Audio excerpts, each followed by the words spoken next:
All right, so tell me a little bit about the Cambodia Daily. The Cambodia Daily launched in 1993 as the country's first daily newspaper. It started with a very small staff of a couple editors, and today we have more than 20 reporters, a core of 4 editors, a number of copy editors, a translation desk to get the news out in Khmer, and we cover politics, we cover the economy, we cover culture, we cover sports on occasion, business. Okay, so you've worked at the Daily for 3 years, so how have you seen it transition from print to digital? Well, the newspaper remains the core product of the Cambodia Daily, and of course it's at the center of the business model, but when I came 3 years ago, I think it's fair to say that we had absolutely no web presence. We had a website that was regularly updated with some of our best stories, but as far as actually offering people news on a daily basis, it just wasn't something that we were doing.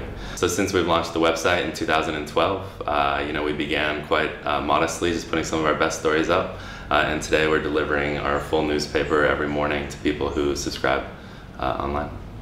So what is the meaning of choice for Cambodians getting the news, and where does digital rank?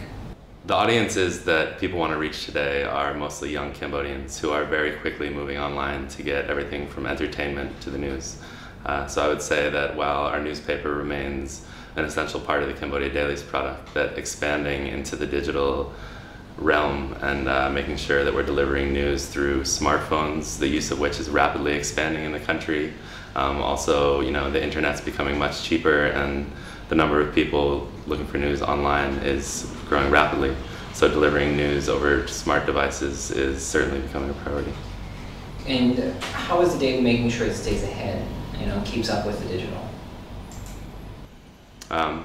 So in February 2014, we launched our mobile-first website, which was really the beginning of our efforts to start to deliver news to an expanding use of tech-savvy and educated and English-speaking Cambodians on top of our sort of established audience of expatriates and foreigners.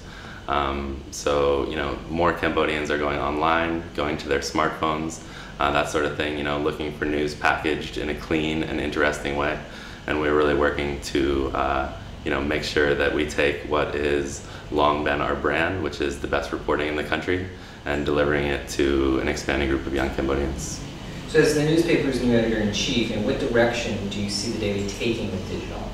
And how do you view its importance? Sure. I think the most important thing I can do is make sure that we continue to put out journalism on a daily basis that meets, international standards of quality, and just sort of ensuring that our product, which is, the best news in the country, remains the same, and that we start to deliver it over a more diverse range of platforms, especially Facebook, which is hugely popular in the country, experimenting with things like Line and WhatsApp and all these new things that are coming up, and making sure that we are, constantly on sort of the cutting edge of how to deliver what as readers turn to us for, which is the authoritative sort of news on what's going on in the country. All right, so along the same lines, how are you making sure the Daily maintains its quality in the digital age? Yeah.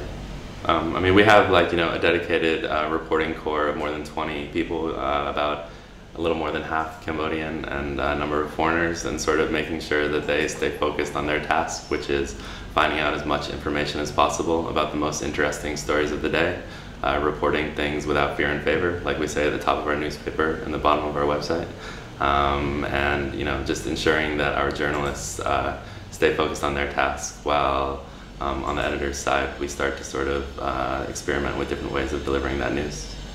That's good. So what is the future of digital at the Cambodia Daily? Over the last 2 years, I think through our website and going mobile first at the beginning of this year, we've really developed a platform on which we can experiment with a variety of ways of storytelling. Clearly we're most experienced in writing stories in print, but starting to add on to that multimedia elements such as videos, slideshows, which we're already starting to do, but we hope to do more aggressively in the months to come.